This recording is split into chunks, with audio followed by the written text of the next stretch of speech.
మరి ఈ రోజు కొన్ని మాటలు బైబిల్ నుంచి మనం చూద్దాం. ఈ మాటలను బట్టి చర్చిలో స్త్రీలు కూడా బలపరచబడాలి. దేవుని స్తోత్రం, హల్లెలూయా. స్త్రీలు కూడా బలపరచబడాలి. ఈ మాటలు బట్టి, ఈ వాక్యములను బట్టి నిజంగా స్త్రీలు కూడా ఇతరులకు వెళ్ళి సువార్తను ప్రకటించాలి. అందుకే మరి అంశం రాసుకునండి. స్త్రీలు సంఘములో వాక్యము మరి బోధించవచ్చా? అంశం రాసుకోనండి. స్త్రీలు సంఘంలో వాక్యము బోధించవచ్చా? అంశం రాసుకోనండి. అంశం మీద కొన్ని మాటలు మనం చూద్దాం. త్వరగా మనం ముగించుకుందాం. దేవునికి స్తోత్రం, హల్లెలూయా. దేవుడు సర్వోన్నతుడు, దేవుడు సర్వశక్తిమంతుడు కనుక ఈ మాటలు జాగ్రత్తగా వినడమే కాదు, కానీ ఈ మాటలు బట్టి ఏం చేయాలంటే స్త్రీలందరూ కూడా ఇతరుల కోసం ప్రార్థన చేయాలి, ఇతరుల కోసం విజ్ఞాపన చేయాలి, ఇతరుల సేవ నిమిత్తం మొరపెట్టాలి. ఎందుకంటే అవసరమైతే కలిసి జతపని వారుగా సేవకులతో పరిచయం చేయాలి. దేవుని స్తోత్రం, హల్లెలూయా. అది దేవుడి చిత్తం. ఎందుకంటే దేవుడు చాలా మంది అంటూ ఉంటారు స్త్రీలకి బోధించడానికి అధికారము ఇవ్వబడలేదని. నిజంగా అది తెలుసుకుందాం ఈరోజు. దేనికి వారికి అధికారం ఇవ్వలేదో, దేనికి అధికారం ఇవ్వబడిందో ఆ మాటలు మనం చూద్దాం. ఎందుకంటే మరి మనం చూస్తూ ఉంటాం ఫస్ట్ నుంచి కూడా పురుషులకే వాక్యం ఇవ్వబడింది, పురుషులే సేవకులు, పురుషులే దేవుని సేవ చేసేవారు. కానీ అయితే పాత నిబంధనలో కూడా మనం చూస్తూ ఉంటాం. అయితే యేసు క్రీస్తు వచ్చిన తర్వాత రాక మునుపు కూడా స్త్రీలకు కూడా అధికారం ఇవ్వబడి ఉంది. దేవుని స్తోత్రం. అయితే కొన్ని సంఘాలలో ఏం చేస్తూ ఉంటారంటే స్త్రీలను మాట్లాడేవారు, స్త్రీలను ప్రార్థన చేయనియరు, స్త్రీలను వాక్యము చెప్పనియరు. కొన్ని సంఘాలలో ఇప్పుడు జరుగుతూనే ఉంది. కొన్ని సంఘాల తర్వాత మీకు చెప్తాను. దేవునికి స్తోత్రం. అక్కడ పురుషుడు మాత్రమే వాక్యం చెప్పాలి, స్త్రీలు మౌనంగానే ఉండాలి. స్త్రీలు ఏ విషయంలో మౌనంగా ఉండాలి? మనం ఈ రోజు కొన్ని అంశాలను బట్టి బైబిల్లో మనము చక్కగా ఇందాము. ఆ ప్రకారము మనందరము రాకడ సమర్పించింది కనుక శక్తి లోపం లేని పరిచయం చేద్దాం. దేవునికి స్తోత్రం, హల్లెలూయా. అందుకే ఇక్కడ మొదటి కొరింథీయులకు రాసిన పత్రిక మనం చూద్దాం. మొదటి కొరింథీ 14వ అధ్యాయము 34వ వచనం నుంచి కొన్ని మాటలు మనం చూద్దాం. 14:34. స్త్రీలు సంఘములో మౌనముగా ఉండవలెను. దేవునికి స్తోత్రం, హల్లెలూయా. స్త్రీలు ఎలా ఉంటారంట? ఈ పాయింట్ పట్టుకొని కొన్ని సంఘాలలో స్త్రీ బోధించకూడదు, స్త్రీ బోధించకూడదు, స్త్రీ మాట్లాడకూడదు, మౌనముగా ఉండాలి. ఈ మాటలు ఎవరంటే అపోస్తుడైనటువంటి పౌలు. దేవుని స్తోత్రం. కొత్త నిబంధనలో అపోస్తుడైనటువంటి పౌలు. నిజంగా ఈ మాటలు దేనిని బట్టి చెప్పాడా? సందర్భం ఏంటంటే దైవ సేవకు ఇప్పటికీ తెలియదు. దేవుని స్తోత్రం. దైవ సేవకు ఇప్పటికీ తెలియదు. తెలియక స్త్రీలు ఏం చేస్తారంటే మీరు స్త్రీలు మాత్రమే, మీరు మౌనంగా ఉండాలి, మీరు ప్రార్థన చేయకూడదు, తర్వాత మీరు వాక్యము బోధించకూడదు. మీరు స్త్రీలు ఎక్కడంటే వంటగదిలోనే ఉండాలి, మీకు అది మాత్రమే, దానికి మాత్రమే మీరు పరిమితం అని చెప్పేసి చాలా మంది బోధకులు ఈ వాక్యాన్ని బోధించి స్త్రీలను ఆత్మీయంగా వెనకకుండా చేసేవాళ్ళు చాలా మంది ఉన్నారు. చప్పట్లు కొట్టద్దు, మీరు కట్టలేదు. దేవుని స్తోత్రం, హల్లెలూయా. చప్పట్లు కొట్టమన్నప్పుడు కొట్టాలి, చప్పట్లు కొట్టద్దు అంటారు కదా, ప్రార్థన చేయొద్దు అంటారు. దేవుని స్తోత్రం, హల్లెలూయా. నువ్వు మాట్లాడద్దు అంటారు. లేవా సంఘాల్లో చాలా మంది, తర్వాత చెప్తున్నాను. దేవునికి స్తోత్రం. స్త్రీ సంఘములో ఏ పరిస్థితిని బట్టి పౌలు గారు మాట్లాడారు, ఏ సందర్భాన్ని బట్టి పౌలు గారు హెచ్చరించారు అది తెలియదు, అది చెప్పరు. స్త్రీ మాత్రం సంఘములో ఎలా ఉన్నారంట? ఎలా ఉన్నారంట? అంటే మౌనంగా ఉండవాలన్నా దేవుడు ఒప్పుకుంటాడు. మౌనంగా ఉంటే, స్త్రీ మౌనంగా ఉంటే దేవుడు ఒప్పుకుంటాడా అని. దేవునికి స్తోత్రం. అంటే పౌలు గారు అక్కడ కొరింథీ సంఘానికి చెప్పాడు. కొరింథీ సంఘంలో అక్కడ స్త్రీలు ఎలాంటి వారంటే అల్లరి చేసేవారు, గుర్తుపెట్టుకోండి. దేవుని స్తోత్రం. అల్లరి చేసేవారు, ఎక్కువగా మాట్లాడేవారు, ఎక్కువ ప్రాధాన్యత వారి వస్తువులకు, వారు ధరించే బట్టలకి ఎక్కువ శాతం లోకానికి ప్రాధాన్యత ఇచ్చేవాళ్ళు. హల్లెలూయా. ఆ సందర్భాన్ని తీసుకొని పౌలు గారు ఏమంటున్నాడు? స్త్రీలు సంఘములో మౌనముగా ఉండవలెను, వారు లోబడి ఉండవలను, కానీ మాట్లాడటం వారికి సెలవు లేదు. దేవుని స్తోత్రం. మాట్లాడగా ఉపదేశించగా అర్థం కావాలి మనందరికి వాక్యం. దేవుని స్తోత్రం. మాట్లాడటం వారికి అనుమతి లేదు. ఎక్కడ? సంఘములో దైవజనుడు వాక్యం చెప్పేటప్పుడు మౌనముగా ఉండి వినాలి. అంటే కొరింథీ సంఘంలో అలా ఉండేవాళ్ళు కాదు. స్త్రీలు ఎక్కువ అల్లరి చేసేవారని మనం ముందే విన్నాం. దేవునికి స్తోత్రం. అందుకే మాట్లాడద్దన్నాడా ఉపదేశించద్దన్నాడా? స్త్రీ మౌనముగా ఉండవలను అనే మాట తీసుకొని ఈ రోజు అనేక సంఘాలలో స్త్రీలకు అనుమతి లేదు, మీరు అలాగే ఉండాలి, నేను చెప్పిందే. అది కరెక్ట్ కాదు, అది కరెక్ట్ కాదు. స్త్రీ ఎక్కడ మౌనంగా ఉండాలంటే కుటుంబంలో పురుషుల దగ్గర మౌనంగా ఉండాలి. దేవునికి స్తోత్రం. ఎందుకంటే శిరస్సు కనుక, ఎందుకంటే యజమానుడు కనుక లోబడి ఉంటాడు. కానీ సంఘంలో నాకు ఇచ్చిన అధికారము దేవుడు స్త్రీలకు కూడా ఇచ్చాడు, మనందరికి ఇచ్చాడు. దేవునికి స్తోత్రం. అందరికి ఇచ్చాడు. మనం అందరం కూడా సువార్తను చెప్పాలి. దేవుని స్తోత్రం. నశించిపోయే వారికి సువార్తను చెప్పాలి, వారిని రక్షించి దేవుని సన్నిధిని నడిపించాలి. అందుకే ఇక్కడ ఏమన్నాడు? మాట్లాడద్దన్నాడా ఉపదేశించదన్నాడా? ఉపదేశించడానికి మాట్లాడడానికి తేడా ఉందా? మాట్లాడమంటే అల్లరి చేస్తూ మాట్లాడడం, ఉపదేశించడం అంటే వాక్యాన్ని బోధించడం. దేవుని స్తోత్రం. హల్లెలూయా. వాక్యాన్ని బోధించడం.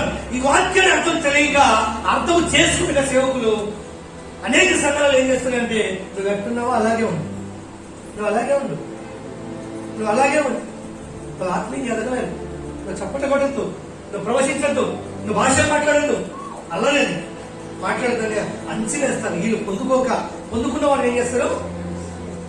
దేవునికి స్తోత్రం. హల్లెలూయా. అందుకే నీవు నేను కూడా ఈరోజు దేవుడి ఉపదేశమును చక్కగా విని ఈ వాక్యము మంచి మంచి దర్శనం కూడా సమాధానం ఇవ్వండి. దేవుని స్తోత్రం. సమాధానం ఇవ్వండి. దేవుని స్తోత్రం. సమాధానం ఇవ్వండి. ఎవరు జవాబు చెప్పలేనటువంటి వాక్యం. దేవుని స్తోత్రం. అందుకే ఆమె నిజంగా మాట్లాడటం స్త్రీకి సెలవు లేదు. ఇలాగూ చెప్పుచున్నది. ఏం చెప్పిందంట? ధర్మశాస్త్రం. అంటే స్త్రీ మౌనంగా ఉండాలని ధర్మశాస్త్రం చెప్తున్నది కదా. ధర్మశాస్త్రం చెప్తున్నది అన్నాడు. దేవుని స్తోత్రం. కానీ యేసుక్రీస్తు కాదు, ధర్మశాస్త్రం. మోసే ధర్మశాస్త్రం చెప్తాం స్త్రీ మౌనంగా ఉండాలి. అందుకే ఇక్కడ చూద్దాం, చూడండి. మొదటి తిమోతికి రాసిన పత్రికలు మనం చూద్దాం. మొదటి తిమోతి 2:11 చూద్దాం. మొదటి తిమోతి. స్త్రీలు మౌనముగా ఉండి సంపూర్ణ విధేయతతో, అంటే నేర్చుకోవాలి. ఏం నేర్చుకోవాలి అమ్మ? ఏం నేర్చుకోవాలి? వాక్యం, దైవభక్తి నేర్చుకోవాలి. దేవుని స్తోత్రం. వాక్యం నేర్చుకోవాలి, అల్లరి చేస్తున్నారు. అందుకే స్త్రీలు మాట్లాడొద్దని చెప్పాడు పౌలు గారు. ఈ పౌలు గారు ఇక్కడ కూడా చెప్తున్నారు, ఆయనే ఇక్కడ కూడా చెప్తున్నారు. ఏం నేర్చుకోవాలి? ఏం నేర్చుకోవాలి చెప్పాలి? దైవభక్తి, వాక్యాన్ని నేర్చుకోవాలి. మౌనంగా ఉండి అల్లరి చేయకుండా వాక్యాన్ని నేర్చుకోవాలి. అక్కడ అల్లరి చేస్తున్నారు కనుక, అక్కడ మాట్లాడుతున్నారు కనుక స్త్రీ సంఘంలో ఏమన్నాడు? మాట్లాడొద్దన్నాడు. హల్లెలూయా. మాట్లాడొద్దన్నాడు. అయితే స్త్రీకి నిజంగా మౌనంగా ఉండాలి. ఆమె వినయంతో దేవుని వాక్యాన్ని నేర్చుకోవాలా నేర్చుకోకూడదా? నేర్చుకొని ఏం చేయాలి? నేర్చుకుంటే ఏం చేయాలి? ఇతరులకు బోధించాలి. దేవుని స్తోత్రం. నువ్వు నేర్చుకుంటున్నావు అంటే ఇతరులకు బోధించమని లెక్క. దేవుని స్తోత్రం. హల్లెలూయా. అందుకే స్త్రీలు ఏమంటున్నాడు ఇక్కడ? మౌనంగా ఉంది. ఏ విధేయత? మంచి మనస్సు, సంపూర్ణ విధేయత. తగ్గించుకొని దేవుని దగ్గరికి వచ్చిన తర్వాత దేవుని సన్నిధిలో విధేయత కలుగుతూ మరి నేర్చుకోవాలి. మన మనసు అటు ఇటు పెట్టుకొని, మన ఆలోచన అటు ఇటు పెట్టుకొని వారితో మాట్లాడుతూ వీరితో మాట్లాడుతూ అలా ఇలా ఉంటే నువ్వు సంపూర్ణతో నువ్వు నేర్చుకోలేవు దేవుని వాక్యాన్ని. ఏం చెప్తున్నావో నీకు అర్థం కాదు, ఏం వింటున్నావో నీ హృదయంలో నీకు రాదు. దేవునికి స్తోత్రం. హల్లెలూయా.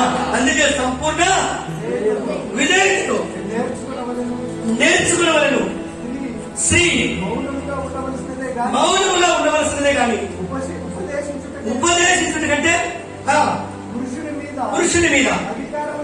దేవునికి స్తోత్రం. హల్లెలూయా. ఉపదేశించటకే గాని పురుషుని మీద పురుషుని మీద అధికారము సైనికండి ఆమెకు సెలవు ఇవ్వలేదు. దేవుని స్తోత్రం. హల్లెలూయా. ఇక్కడ ఉపదేశం అన్నాడు, పురుషుడు అన్నాడు. పురుషుడు అంటే ఎవరు? ఆమె భర్త.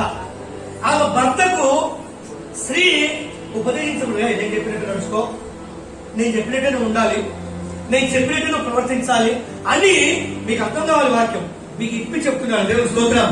హల్లెలూయా. స్త్రీ ఎక్కడ మౌనంగా ఉండాలో, ఎక్కడ మరి మాట్లాడాలో అంశాలు మనం తెలుసుకుంటున్నాం. అందుకే నిజంగా స్త్రీ బోధించకూడదు. ఎవరికి బోధించకూడదంట? ఎవరికి ఉపదేశించకూడదంట? పురుషుడు. పురుషుడు అంటే ఎవరు? ఆమె భర్తకు తిరగబడి రివర్స్ గా చెప్పడానికి అధికారం ఇవ్వలేదు. ఎందుకంటే ఆయన పురుషుడు శిరస్సు కనుక, ఆయన యజమాని కనుక, యజమాని ఉండగా స్త్రీ పెత్తనము తీసుకోకూడదని ఇక్కడ దేవుని వాక్యం చదివిస్తా ఉంది. దేవునికి స్తోత్రం. హల్లెలూయా. మీరు అలానే అనుకోవద్దు, ఎందుకంటే తప్పుగానే అనుకోవద్దు.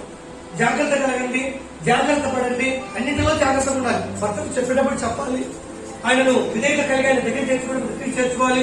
ఎల్లప్పుడూ కూడా అతన్ని దూరం పెట్టి అతనికి ఉపదేశం బోధించి నేనే నాదే అని బయట దేవుని స్తోత్రం. హల్లెలూయా. ఇక్కడ ఎవరికి స్త్రీకి అధికారం ఎవరి మీద ఇచ్చాడు? ఉపదేశించడం పురుషుని మీద ఇచ్చాడు, సంఘం మీద ఇవ్వలేదు కదా. ఇక్కడ ఉపదేశం అన్నాడు. ఉపదేశం అంటే ఎవరికి? పురుషుని మీద, కుటుంబంలో. ఈ వాక్యం పౌలు గారు కుటుంబంలో చెప్తున్నారు. మీరు సంఘంలో మౌనం ఉండాలి, సంఘంలో నేర్చుకోవాలి. తర్వాత ఇంటికి వెళ్ళిన తర్వాత మీ పురుషుని మీద మీరు అధికారము చలాయించకూడదు. దేవుని స్తోత్రం. హల్లెలూయా. ఇది కుటుంబాన్ని బట్టి చెప్పాడు తిమోతికి రాసిన పత్రిక.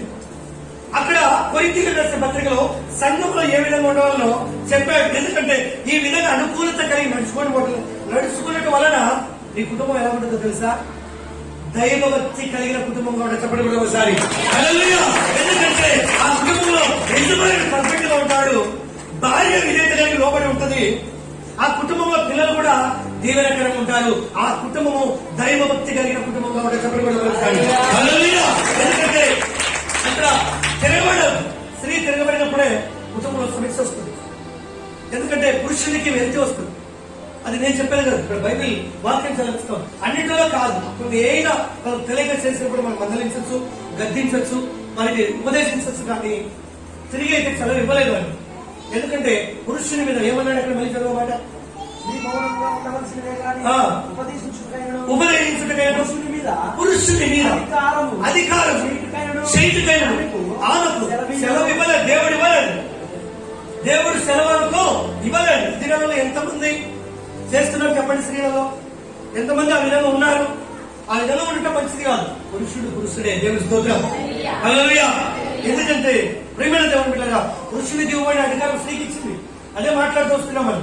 ఎందుకంటే ఆమె ఉపదేశించవచ్చు, సువార్త చెప్పచ్చు, అనేక దగ్గరికి వెళ్ళొచ్చు, వారిని దేవుని వైపు నడిపించచ్చు. కానీ ఆమె అనుకూలత స్వభావం కలిగి ఆమె పురుషుని మీద తిరగబడి సువార్త చేసినా కూడా అది బాగు కాదు. ఎందుకంటే కుటుంబం చక్క పెట్టుకోకుండా మనం వెళ్ళి బయట సువార్త ప్రకటిస్తే ఎవరు వింటారా? అమ్మ వింటారా? వినరు. దేవుని స్తోత్రం. అందుకే అక్కడ సంఘంలో నేర్చుకోవాలి, కుటుంబంలో విధేయత కలిగి ఉండాలి. ఆ కుటుంబము దైవభక్తి కలిగిన కుటుంబం వల్లే ఉంటుంది. అందుకే ఇక్కడ రోమీయులకు రాసిన పత్రికలో చూద్దాం. రోమా 16:3 చూద్దాం. క్రీస్తు యేసునందు నా జత పనివారు ఎవరు? దేవుని స్తోత్రం. ఎవరు? క్రీస్తు యేసునందు నా జత పనివైన. ప్రిస్కిల్లా అంటే ఎవరు? పురుషుడా స్త్రీనా? చెప్పాలి, మీరు చెప్పాలి. ప్రిస్కిల్లా అంటే స్త్రీనా పురుషుడా? స్త్రీ. పౌలు గారు ఏం చెప్తున్నారు? నా జత పనివారు. జత పనివారు అంటే పౌలు ఏం చేస్తున్నాడు? డేయాలు కుట్టడమేనా? పరిచర్య కూడా చేస్తున్నాడా? చెప్పాలి. పరిచర్య కూడా చేస్తున్నాడు. ఆయన వృత్తి డేయాలు కుట్టడం. అది పక్కన పెడితే దేవుడు పిలుచుకున్న తర్వాత పని చేస్తున్నాడు. ఏ పని అంటే దేవుని పని, దేవుని సేవ. హల్లెలూయా. నా జత పనివారైనా పిస్కిల్లాకు. అప్పులంటే ఎవరు? ఆమె భర్త. అప్పులంటే పురుషుడు, ఆమె భర్త. పిస్కిల్లా భర్త. దేవుని స్తోత్రం. హల్లెలూయా. పిస్కిల్లాకు అప్పులకు నా వందనములు చెప్పుడే. హల్లెలూయా. ఎందుకంటే పరిచర్యలో వీళ్ళిద్దరు కూడా ఎవరు? ఇద్దరు పిస్కిల్లా అప్పుల. వీళ్ళిద్దరు కూడా వాళ్ళ ఆస్తులన్నీ అమ్మి, లేకపోతే వాళ్ళ ఆస్తులు కలిగినంత కూడా అపోస్తల పాదాల ఎదుట పెట్టారు. పెట్టి పరిచర్యకు వాళ్ళ ధనధాన్యం అంతా ఇచ్చి అపోస్తలతో కలిసి పరిచర్యకు ముందుకు వచ్చారు. దేవుని స్తోత్రం. అందుకే పౌలు అంటున్నారు, నా జత పనివారైనా ప్రిస్కిల్లా చేయాలి. స్త్రీలు కూడా సేవ చేయాలి.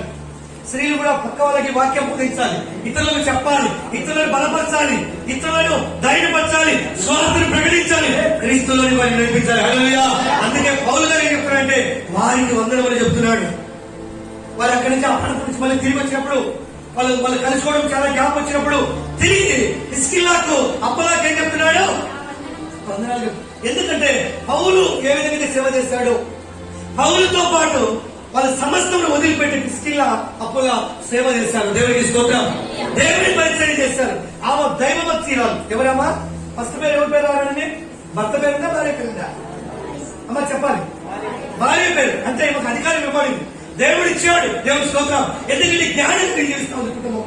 అందుకే భార్య సేవ చేస్తా ఉంది, భర్త కూడా సేవ చేస్తున్నాడు. దేవుని స్తోత్రం. ఈమె చేసే పరిచయం ఏంటంటే దేని సహితము లెక్క పెట్టకుండా దేవునికి సమస్తమును సమర్పణ చేసి దేవుని పరిచర్యకు వచ్చినటువంటి స్త్రీ ఎవరంటే చెప్పాలి ఎవరు? ప్రిస్కిల్లా. దేవునికి స్తోత్రం. హల్లెలూయా, హల్లెలూయా. అందుకే వాళ్ళ పేర్లు జీవనంలో లెక్కించబడిన. ఈ రోజు నువ్వు నేను కూడా ఏం కలిగి ఉన్నానంటే దైవభక్తి కలిగి ఉండాలి. మనం దేని సహితం ప్రేమించకూడదు, దేవుని మాత్రమే ప్రేమించాలి. దేవుని స్తోత్రం. దేవునితో మాత్రమే సహవాసం చేయాలి. దేవుని వాక్యం మాత్రమే మనం కలిగి ఉండాలి. దైవభక్తి కలిగి మనం ముందుకు వెళ్ళినప్పుడు దేవుడు గొప్ప ఘనత మన కుటుంబాలకి పొందుతాడు. చెప్పకూడదు. హల్లెలూయా, హల్లెలూయా. అంటే రోజుల్లో చాలా మంది స్త్రీలు కదా పరిచర్యల ముందుకు వస్తున్నారు, పురుషులు చాలా తక్కువ రావట్లేదు. ఎందుకంటే వాళ్ళు ఏం చేస్తారో తెలియదు. అందుకే రాబోయే ఉగ్రత నుంచి మనం తప్పించబడాలంటే, విడిపించబడాలంటే ఆదివారం 2.5 గంటల సమయం దేవునికి ఇవ్వాలి. దేవునితో గడపాలి. అప్పుడే ఆ ప్రార్థనే, ఆ భక్తే మనం కొనియాడగలరు. దేవుని స్తోత్రం. హల్లెలూయా. నేను చెప్పాను అటుపోయిన వారి సుందరాల గురించి. అన్న ఈ మధ్య చాలా మనకు సంబంధం దగ్గరగా, అవరకు దూరంగా ఉన్నాడు. చాలా దగ్గరగా ఇప్పుడు ప్రతి విషయంలో వస్తుంది. చాలా బాధపడేవాడు ఈ మాట అనుకోలేదు. ఇంట్లో కూడా అమర్ ఆఫీసులో ఇంకా కొన్ని విషయాలు కానీ ప్రతి నెల గ్యాస్ కూడా చెప్పాను అందరికీ. ఇక్కడ మేము ఆయన చేస్తున్న కొన్ని మంచి పనులు, కొన్ని మంచి క్రియలు ఆయన కొనియాడతాయి, తిరిగి బతికి మన దగ్గరికి వస్తారని చెప్పారు. ఎందుకంటే దేవుడు ఎందు మనం చేసే కొన్ని పనులు మనం కొనియాడతాయి. దేవుని స్తోత్రం. మరణం నుంచి, శాపం నుంచి, పాపం నుంచి మనం తెలియకుండా మనం తప్పిస్తాడు దేవుడు. దేవుని స్తోత్రం. మనం చేసే క్రియలు అలా ఉంటే దేవుడిని దయవిస్తాడు. అందుకే ఇక్కడ ప్రిస్కిల్లా కూడా దేని సహితము ఆమె లెక్క పెట్టక దేవుని కొరకు పరిచర్యలో భర్తతో పాటు తర్వాత అపోస్తలులతో పాటు కలిగి పరిచర్య చేసింది. దేవునికి స్తోత్రం చెల్లిద్దాం. హల్లెలూయా, హల్లెలూయా. అందుకే ఇక్కడ ఇంకో మాట మనం చూద్దాం. చూడండి, అపోస్తల కార్యములు కూడా మనం చూద్దాం. అపోస్తల కార్యములు 18:26 చూద్దాం. 18:26 వచ్చిన కదా. ఎవరైనా ప్రిస్కిల్లా ఏమిటి చెప్పాలి, ఏమిటి చెప్పాలి మీరు. దేవుని స్తోత్రం. హల్లెలూయా. మా కుమారి మరి ఎందుకు హల్లెలూయా. నేను గట్టిగా వస్తున్నాను, మీకు అసలు నిద్ర రాకూడదు. దేవుని స్తోత్రం. హల్లెలూయా. ఏమిటి అమ్మా, ఏమిటి ఇప్పుడు ఏమి వింటున్నాం మనం? ఎంతకాలం నుంచి ఏమి వింటున్నాం? దేవుని గురించి వింటున్నాం, దేవుని వాక్యాన్ని వింటున్నాం, దేవుని మరి ఒక బలమైన శక్తి కలిగినటువంటి ఉపదేశాన్ని వింటున్నాం. కానీ మనం బోధించిన పక్కన పెడితే మార్పైన సరిగా రాకుండా పోతుంది. మార్పైన మనలోనికి రావాలి. దేవునికి స్తోత్రం. అక్కడ చూస్తాం, అక్కడ నిజంగా అపోస్తలుడైన పౌలుకి ఏం చెప్పాడు? వందనాలు చెప్పాడు. ఎవరికి? ప్రిస్కిల్లాకు అపోస్తలులకు లేదా తాడిపత్రులకి. వాళ్ళు చేసిన పరిచర్య, వారిని కొనియాడుతున్నాడు దైవజనుడు. వారితో కలిసి కష్టపడ్డాడు. వారి పరిచర్య కలిసిన అవసరతల్ని కూడా తెచ్చి వారికి అందించారు. వారితో పాటు పరిచర్యకి వెళ్ళారు. దైవజనుడు వారిని జ్ఞాపకం చేసుకుంటున్నాడు. హల్లెలూయా. వాళ్ళు చేసిన సేవ, వాళ్ళు చేసిన పరిచర్య చాలా గొప్పదని చెప్పేసి వారికి వందనములు లెటర్ ద్వారా తెలియపరుస్తున్నాడు. దేవునికి స్తోత్రం. హల్లెలూయా, హల్లెలూయా. కదా మనం ఆ భక్తి మనలో కలిగి ఉండాలి. ఏం కలిగి ఉండాలి? మనలో ఆ భక్తి మనలో కలిగి ఉండాలి. నేను అనుకున్నాను ఒక మాట ఉన్నాను, విశ్వాసం ఉంది కదా. ఒక రోజు నేను గిద్దలో వెళ్ళానమాట. వెళ్ళినప్పుడు అక్క భారతీయ తీసి అక్కడ పెట్టిపోయింది. నేను లేకపోయినా అక్కట్లో పెట్టిపోయింది. నేను అనుకున్నాను ఈమె ఎక్కువ హోటల్లో తిందు బాబు ఒక్కది కష్టపడుతూ ఉంటుంది అన్నం కూడా. నాకెందుకు దీన్ని చాలా బాధపడ్డాను. అక్క ఫోన్ చేసి చెప్పాను, నువ్వేందుకు నాకు తీసావు, నేను కొనుక్కోగాను, లేదన్నా దైవజనుని తీసేయాలి, తినాలి, అందరూ తింటున్నారని చెప్పేసి ఆమె ఒక దైవజనుడు ఎందుకు చెప్తున్నానంటే నిజంగా మనలో ఉన్నటువంటి మనసు గొప్పతనం ఏం చేస్తుంది? దేవుడిని కొనియాడుతారు. దేవుని స్తోత్రం. హల్లెలూయా. వాళ్ళు ఎవరిని బట్టి ప్రేమిస్తున్నారంట? దేవుడిని బట్టి. అందుకే ఇక్కడ ఏమంటున్నాడు? ప్రిస్కిల్లా అప్పులు విని అతనిని ఎవరిని? అప్పుగా ఒక యూదుని చేర్చుకున్నాను. దేవుడిని బట్టి. దేవుని స్తోత్రం. విని అతని చేర్చుకొని దేవుని మార్గము పరిపూర్ణంగా అతనికి విశాలపరిచారంటే బోధించారు, సత్యాన్ని తెలియపరిచాడు. దేవుని స్తోత్రం. ఎవరు వీళ్ళిద్దరు? హిజ్కియా, అపోలో. వీళ్ళిద్దరు కూడా బోధలో పట్టబడి ఏం చేశారంటే ఆ ఈదుడికి చేర్చుకొని అతనికి ఏం చేశారు? దేవుని వాక్యమును ఎలా చేశారంట? పూర్తిగా అంటే తెలియపరిచారు. అతనికి లోతుగా దింపారు దేవుళ్ళకి. దేవుని స్తోత్రం. దేవుని సత్యాన్ని తెలిపాడు. దేవుని యొక్క సంకల్పాన్ని అతనికి బయలుపరిచినట్టుగా చూపించారు. అతనిని ప్రభువుగా మార్చారు. చెప్పడం ఒకసారి హల్లెలూయా, హల్లెలూయా. వీళ్ళిద్దరు ఇక్కడ పరిచయం చేశారు, వీళ్ళిద్దరు ఇక్కడ ఉపదేశించారు. ఎవరి మాట ఇది? ప్రభువైనటువంటి యేసుక్రీస్తు మాట. ఈ రోజు మనము మారి చాలా కాలం అయిపోయింది, మనం నమ్మి చాలా కాలం అయింది, మనము నిజంగా దేవుని దగ్గరికి చాలా కాలం అయింది. పక్కోళ్ళని నడిపిస్తున్నామా? పక్కోళ్ళకు స్వార్థ చెప్తున్నామా? అదే దేవుడు నిన్ను నన్ను ఎక్కడ అడుగుతాడు, నా కుమారుడా, నా కుమార్తె, నీ పట్ల నేను చేసిన మేలుని బట్టి నువ్వేం చేస్తావు ఇతరులకి అడుగుతాను. ఇదిగో ప్రభా, నన్ను బతికించావు, నేను వెళ్ళి నువ్వు చేసిన మేలు ఇతరులకు నేను సాక్షి చెప్పాను ప్రభు అని మనం రేపు లెక్క చెప్పాలి. దేవుని స్తోత్రం. హల్లెలూయా. ఒక్క మాట లేకుండా చెప్పాలి. తాగేదాంట్లో మంచి మొహమాట పడ్డు, తప్పు చేసేసి మొహమాట పడ్డు, దేవుని దగ్గరకు వచ్చేసరికి సిగ్గుపడతా ఉంటాడు, మొహమాట పడ్డాడు. అమ్మో, ఈ మాటలు చెప్పకూడదు, ఈ మాటలే జీవం కలిగిన మాటలు. దేవుని స్తోత్రం. ఈ మాటలు నేను జీవంలోనికి నడిపించే మాటలు. అందుకే నీ పట్ల ఏ మేలైతే దేవుడు చేస్తాడో తిరిగి ఇతరులకు ఏం చెప్పాలి? హిజ్కియా, అప్పుడు ఏం చేశారు? ఇతనికి స్వార్థ చెప్పారు. స్వార్థ చెప్పారని క్రీస్తులోకి మార్చారు. చెప్పండి కూడా హల్లెలూయా.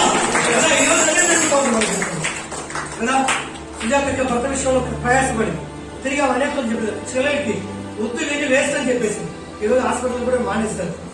సువార్త మనం చెప్పాలి. మన పట్ల ఏ మేలైతే మనం పొందుకున్నామో ఇతరులకు చెప్పి వారి క్రీస్తులోనికి నడిపించాలి. అదే మనం చేసే దేవునికి గొప్ప పని. దేవుని స్తోత్రం. హల్లెలూయా. అందుకే ఏమంటున్నాడు ఇక్కడ? దేవుని మార్గము మరి పూర్తిగా అతనికి విషయపరిచి తరువాత అతడు అక్కడకు పోదలిసినప్పుడు అతన్ని చేర్చుకున్న వలనని సహోదరులు ప్రోత్సాహపరుస్తూ అతని శిష్యులకు రాసి చాలు కదా. పోయేటప్పుడు ఆ ప్రాంతానికి ఉపదేశాన్ని వాక్యం చెప్పడం వెళ్ళినప్పుడు ఏం చేశారు? సహోదరులందరూ ప్రోత్సాహపరిచారు. అన్ని విషయంలో ధైర్యపరిచారు. ఆర్థికంగా మరి ఆత్మీయంగా అన్నిటిలో కూడా అతన్ని ప్రోత్సాహపరిచి సేవకు పంపారు. దేవుని స్తోత్రం. హల్లెలూయా. దేవుని సువార్త అలా అలా అలా రగులుకొని దేవుని స్తోత్రం విస్తరించిపోయింది. అందుకే నీవు నేను కూడా ఏం కలిగి ఉన్నామంటే మనందరం కూడా సమానమే. మనందరం ఏమైనా పురుషుడు స్త్రీ దేవుని దృష్టిలో తేడా తేడా లేదు. దేవుడిలో తేడా లేదు. మరి శారీరకంగా కుటుంబ పరంగా తేడా ఉంది. ఆయన శిరస్సు కనుక అయితే ఆత్మీయంగా అందరం కూడా సమానమే. దేవుని పరంగా ఆత్మీయంగా. అందుకే ఇక్కడ అంటారు చూడండి, మీకు చక్కగా అర్థమైతే అపొస్తలుల కార్యం 2:17 చూద్దాం. 2వ అధ్యాయం 17 వచనం చూద్దాం. అంత్య దినములందు నేను మనుషులు అందరి మీద. హల్లెలూయా. ఎప్పుడంట? ఎప్పుడంట? చెప్పాలి అందరూ. ఎప్పుడంట? అంత్య దినాల మీద. ఏమంటున్నాడు? నేను మనుషుల అందరి మీద. దేవుని స్తోత్రం. మనుషులందరి మీద, భూలోకంలో ఉన్న ప్రతి మనిషి మీద అంత్య దినాలు ఇప్పుడే సంభవించబోతున్నాయి. దేవుని స్తోత్రం. హల్లెలూయా. అందుకే ఏమంటున్నాడు? అంత్య దినములందు మనుషులందరి మీద నా ఆత్మను కుమ్మరించను. నీ కుమారులు నీ కుమార్తెలు. దేవుని స్తోత్రం. హల్లెలూయా. ఏమన్నాడు? నీ కుమారుడు నీ కుమార్తెలు అంటే స్త్రీ పురుషులు ఇద్దరి మీద దేవుని ఆత్మను కుమ్మరిస్తాడు. స్త్రీ ప్రవశిస్తుంది, స్త్రీ దర్శనాలు చూస్తుంది, స్త్రీ ప్రవశిస్తుంది, స్త్రీ ఉపదేశించవచ్చు. దేవుని స్తోత్రం. ఎందుకంటే నిజంగా కొత్త నిబంధనకు వచ్చేసరికి యేసుక్రీస్తు నీ కుమారుల మీద నీ కుమార్తెల మీద హల్లెలూయా ఏం కుమ్మరించాడు? ఆత్మను కుమ్మరించాడు. హల్లెలూయా. పరిశుద్ధాత్మను కుమ్మరించాడు. నీ కుమారులు నీ కుమార్తెలు అంటే నిజంగా దేవునికి అందరు ఇక్కడ ఏమైనారు చెప్పాలి. ఏమైనారు? ఈరోజు దర్శనాలు చూసే స్త్రీలు మనలో చాలా మంది ఉన్నారు. దేవుని స్తోత్రం. ప్రార్థన చేసి నేను కూడా నిజంగా సరే సుజాత గారు సుప్రజమ్మ గారు వాళ్ళు ప్రార్థన చేసే నిజం చెప్తున్నారు. అక్క రాలేక కూడా చెప్పింది ఇట్లా దేవుడు చూపించాడు. దేవునికి స్తోత్రం. హల్లెలూయా అన్న కూడా చెప్పాడు. ఎందుకంటే దేవుడు మన పట్ల అయ్యి ఆ యొక్క కృపావరాలన్నింటినీ కూడా మన పైన ఉంచున్నాడు. అందుకే ఇక్కడ ఏమంటున్నాడు, నీ కుమారుల మీద కుమార్తెలను ఉమ్, ప్రవచించేవారు. ఎవరంట నీ కుమార్తెలు నీ కుమారులు ఏమవుతారు? ప్రవశించారు. నీ యవ్వనులకు నీ యవనులకు దర్శనం కలుగు, నీ వృద్ధులు కలలు కలుగు. ఆ దినములలో ఆ. ఆ దాసుల మీదను అది అసలైన దేవుని స్తోత్రం. ఆ దినములలో, అంత్య దినములలో నా దాసుల మీదను నా దాసురాలు. దేవుని స్తోత్రం. హల్లెలూయా, హల్లెలూయా. మనందరం కూడా దాసులు కావాలి, దాసురాలు కావాలి. దేవుని స్తోత్రం. ఎవరికి? దేవునికి. మనం ఉపదేశించే ప్రతి వాడు కూడా దాసుడు, దాసురాలు. ఇక్కడ దేవుడు పౌలు గారి మాట చెప్తున్నాడు, అందరూ కూడా సమానమైన చెప్తున్నాడు. దేవునికి స్తోత్రం. నా దాసుల మీద నా దాసురాల మీద. దేవుని స్తోత్రం. ఇందులో ఎవరు తక్కువ కారు. దేవుడు ఆయన నమ్మే వారందరి పైన కూడా ఆత్మను కుమ్మరిస్తాడు. చప్పటి కూడా హల్లెలూయా. అది శేషమును కుమ్మరిస్తాడు. నీవు నేను ప్రవచిస్తాము, నీవు నేను దర్శనం చూస్తాము, నీవు నేను భవిష్యత్తును బట్టి చెప్పగలుగుతాం. దేవుని స్తోత్రం. హల్లెలూయా. అందుకే మనం ఏం కలిగి ఉండాలి? ఏం కలిగి ఉండాలి? మొట్టమొదటి మనం ప్రీతుల కష్టపడుతుంది సంఘంలో మౌనం ఉండి సంపూర్ణ విధేయత కలిగి ఉపదేశం వినాలి. హల్లెలూయా కదా. అప్పుడే ఈ వాక్యం ద్వారానే నువ్వు ప్రవేశిస్తావు, ఈ వాక్యం ద్వారానే నీ కార్యాలు జరుగుతాయి, ఈ వాక్యం ద్వారానే నీవు శక్తిమంతుడు అవుతావు. దేవుని స్తోత్రం. మొట్టమొదటిగా వాక్యము. ఈ వాక్యం నీలో ఉండాలి. ఈ వాక్యం నీలో ఉంటే సాతాన్ని ఎదిరిస్తావు. ఈ వాక్యం నీలో ఉంటే జరగబోయేదాన్ని బట్టి భవిష్యత్తులో కుంగిపోకుండా ధైర్యంగా ముందుకు కొనసాగుతావు. సమస్తమును మరి జయించగలిగినటువంటి స్త్రీగాను పురుషునిగాను ఉంటావు. దేవునికి స్తోత్రం. హల్లెలూయా, హల్లెలూయా. అందుకే వీళ్ళందరూ కూడా ఏం ఉపదేశించారు?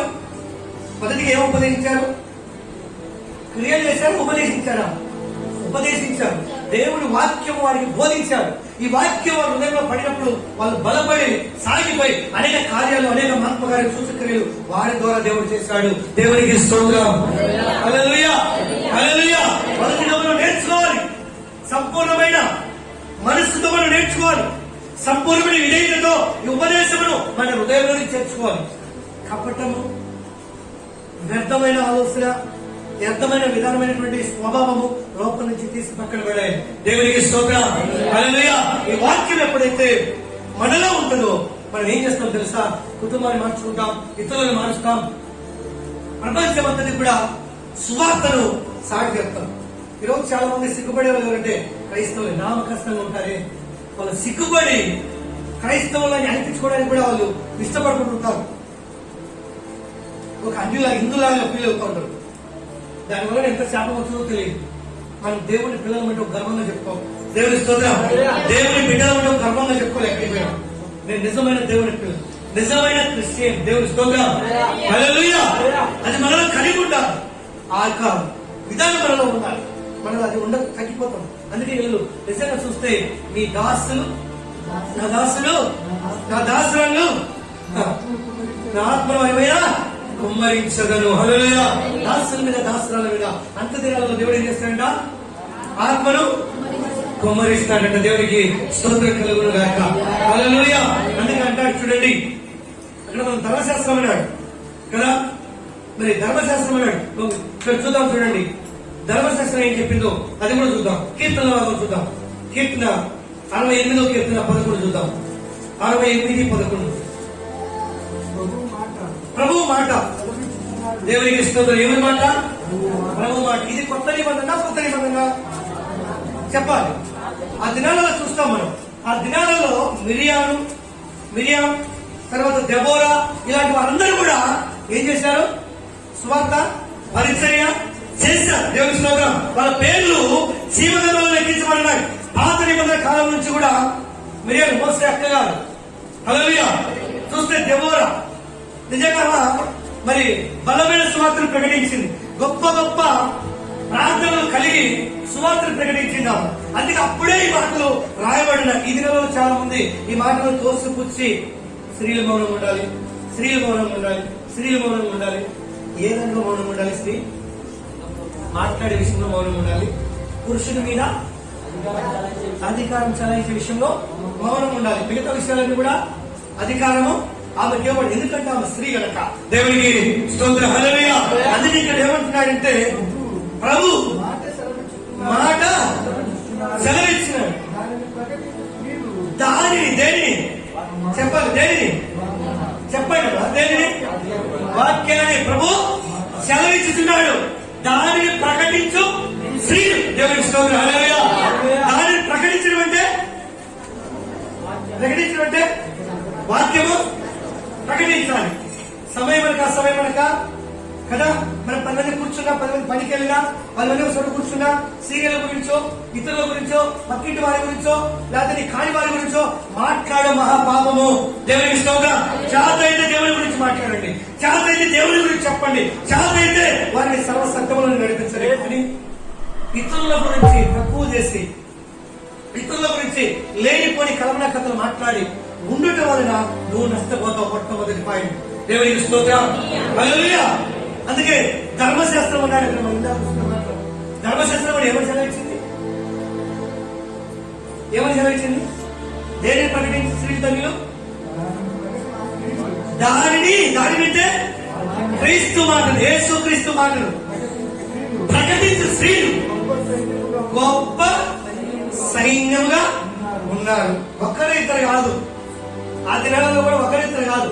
క్రీస్తును రహస్యంగా కదా. తర్వాత కొత్త నిబంధనకు వచ్చేసరికి మగ్దలేని మరియా, మరొక మరియా, ఇంకా పాపం చాలా మంది స్త్రీలు వచ్చారు. వాళ్ళు ఎంతమంది ఉన్నారంటే ఇక్కడ గొప్ప సైన్యం అంటే ఒకరిద్దరా? హల్లెలూయా. ఒకరిద్దరు 100 అవతలే. దేవుని స్తోత్రం. సైన్యం 100 అవతలే. 100 అవతలే ఎవరు? స్త్రీలు. ఏమంటారు ప్రకటించే స్త్రీలు? ప్రభు మాటలు ప్రకటించే స్త్రీలు. దేవునికి స్తోత్రం. హల్లెలూయా. ప్రభు మాటలు ప్రకటించే స్త్రీలు. అందుకే మనం వృత్తి దినాలను ఉంటున్నాం. మోమాటం లేకుండా క్రీస్తులోకి పరిపూర్ణంగా రావాలి, మారు మనసు పొందాలి, పాపక్షమాపణ, బాప్తిస్తము, మారు మనసు కలిగి మనం ఉండాలి. ఇతరులకు చెప్పాలి, మోమాట పడాల్సిన అవసరం లేదు. కుటుంబంలో కూడా చెప్పాలి, మన ఇళ్లలో మన పురుషులకు, నమ్మని పిల్లలకు కూడా చెప్పాలి. క్రీస్తు నమ్మని, ప్రార్థన చేయండి, మోకరించండి. లేకపోతే ఈరోజు మరి అన్నం కూడా కట్టేసిన ఇబ్బందులు. దేవుని స్తోత్రం. హల్లెలూయా. అలా చేయాలి. ఎక్కువ ప్రాధాన్యత వ్యర్థమైన వాటి కోసం వాళ్ళు ఇవ్వకూడదు. దేవునికి ప్రాధాన్యత ఇవ్వాలి కదా. క్రీస్తు మాటలు ప్రకటించే స్త్రీలు గొప్ప కదా, గొప్ప సైన్యంలో ఉన్నారు. మనము ఎక్కడికి వెళ్ళిన మన బాధలు, పక్కుల బాధలు, పక్కుల సమీక్షలు, పక్కుల సాడీలు ప్రకటిస్తూ ఉంటారు. అది కాదు మనం చేయాల్సింది. దేవుని వాక్యం చక్కగా వినండి, కుటుంబాలను కట్టుకోనండి, దేవునికి గొప్ప గొప్పగా జీవించాలి. మనందరం మంచి పేరు కలిగి జీవించాలి. అందుకే అంటాడు ఇక్కడ గలతీయులకు రాసిన పత్రికలో చూద్దాం. త్వరగా బల్ల ఉంది కనుక గలతీ 3:28 చూద్దాం. 3:28. ఇందులో ఈదుడని గ్రీసు దేశస్థుడని లేదు, దాసుడని స్వతంత్రుడని లేదు, పురుషుడని స్త్రీ అని చెప్పడం ఒకసారి. హల్లెలూయా. పురుషుడని స్త్రీ అని లేదు, అందరూ సమానమే. వాళ్ళని వీళ్ళని ఆత్మలమని ఈత్మలమని ఈ మతమని ఆ మతమని అది పురుషులు పెట్టుకున్నారు, కానీ అదంతా వ్యర్థమే. అందరూ సమానమే పెట్టుకున్నారు ఇక్కడ దేవుడు. దేవునికి స్తోత్రం.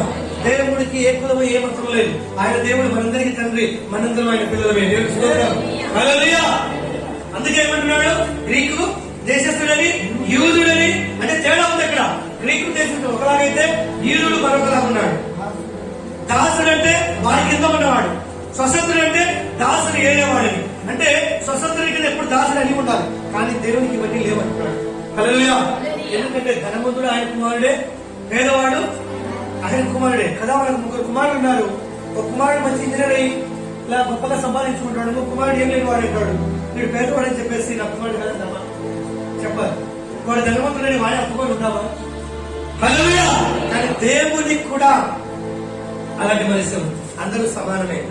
ఈదుడని, గ్రీకు దేశస్థుడని, దాసుడని, స్వతంత్రుడని లేదు, పురుషుడని స్త్రీ అని లేదా. పురుషుడు ఒకటే, స్త్రీ ఒకటే. ఇద్దరు కలిసి కూడా, 2 జాతులు కలిసి కూడా ఆయన స్వరూపమే. దేవుని స్తోత్రం. ఆయన పోలికే, ఆయన స్వరూపమే. మనం నువ్వు కాదు, నేను కాదు, ఆయన పోలిక. దేవుని స్తోత్రం. స్త్రీకి పురుషునికి దేవుడు తేడా సమానం ఇచ్చాడు. సమానమైన అధికారం అంటే దేవుని అధికారాన్ని సమానంగా ఇచ్చాడు. ఈ సమానమైన అధికారం ఏం చేయాలంటే ఇతరులకు ప్రకటించాలి. దేవుని స్తోత్రం. ఇతరులకు ప్రకటించాలి. ఇతరులకు మాట్లాడేటప్పుడు ఎక్కువ శాతము మనం ప్రార్థించాలి. ఇతరుల కోసం బలపరచాలి, ప్రోత్సాహపరచాలి, వారిని క్రీస్తు వైపు తిప్పాలి, క్రీస్తులోనికి వారిని నడిపించాలి. అదే దేవుని యొక్క చిత్తం. అందుకే స్త్రీ అని పురుషులని నేను యేసు క్రీస్తు మీ అందరూ ఏకముగా ఒకే అవయవమైన ఒక శరీరం ఒకటే. దీంట్లో ఏమున్నాయి? అవయవాలు, కాళ్ళు, చెయ్యి, ఏళ్ళు, కళ్ళు, ముక్కులు, నోరు, రకరకాల అవయవాలు ఉన్నాయి ఒక శరీరంలో. కానీ క్రీస్తు ఒకటే. క్రీస్తు శరీరం. మనందరం కూడా ఏమైనా క్రీస్తు అవయవాలు అయినాం. దేవుని స్తోత్రం. క్రీస్తు యొక్క అవయవాలు అయినాం. ఒకరి కన్ను అయితే ఒకరి కాలు, ఒకరి చెయ్యి అయితే ఒకరి నోరు. దేవుని స్తోత్రం. ఆ విధంగా మనందరం కూడా ఏదేమైనప్పటికీ శరీరం ఒకటే, కానీ మనము వేరు వేరు ఉన్నప్పటికీ అందరము సమానమైనట్టున్నారు ఇక్కడ. హల్లెలూయా. నువ్వు నేను కలిసి కూడా క్రీస్తు పని పూర్తిగా సంపూర్ణత చేయాలని దేవుని యొక్క చిత్తం. అందుకే స్త్రీలు బలపడాలి, స్త్రీలు ధైర్యం కలిగి వాక్యాన్ని చేతబట్టుకోవాలి. దేవుని స్తోత్రం. మొదటిగా స్త్రీ కదా. అదిలే మరి చూస్తే యేసుక్రీస్తు సమాధి దగ్గరికి పెద్దల కాడనే వెళ్ళింది. యేసు తిరిగి లేస్తున్నాడని ఈ చూడాలని శిష్యులు పడుకొని ఎదురుపోయినప్పటికీ ఆమె సువార్త ప్రకటించుకుని దేవునికి స్తోత్రం. అలాంటి విధేయత మనం కలిగి ఉంటే మనము సేవను కలిగి ఉంటాం. శివన్ మాట మొదటి తిమోతి 2:8 చూద్దాం. కావున జాగ్రత్తలు వినండి. కావున ప్రతి స్థలమందు పురుషుడు కోపమును సంశయము లేనివాడు తన పవిత్రమైన చేతులెత్తి ప్రార్థన చేయవలెను. ఒకసారి కోపము సంశయము ఉండకూడదు. చేతులు ఎలా ఉండాలి? పవిత్రంగా ఉండాలి. చేతులు కడగబడిన చేతులై ఉండాలి. నువ్వు ఎక్కడ మోకరించి నీ చేతులకి ప్రార్థన చేసినా దేవుడు ఆ ప్రార్థన వింటాడు. దేవునికి స్తోత్రం. హల్లెలూయా. అందుకేమంటున్నాడు? పురుషుడు కోపము సంశయం లేనివాడై తన పవిత్రమైన చేతులెత్తి ప్రార్థన చేయవలెను. మరియు స్త్రీలు ఏముండాలంట? అనుభవం ఏంటి? కుటుంబంలో పురుషుడేమో కోపం ఉండకూడదు, సంశయం ఉండకూడదు, చేతులు ఎలా ఉండాలి? పాపం చేయకూడదు. హల్లెలూయా. పవిత్రం అంటే పాపం చేయకూడదు కదా. పవిత్రమైన చేతులతో ప్రార్థన చేయాలి. స్త్రీలు ఎలా ఉండాలి? అనుకోయు స్వస్థ బుద్ధి అంటే మంచి బుద్ధి కలిగి ఉండాలి. కపటమైన మనసు కాదు, కపటమైన బుద్ధి కాదు. ఆ బుద్ధి కలిగి ఉండకూడదు. హల్లెలూయా. అందుకే ఏమంటున్నాడు?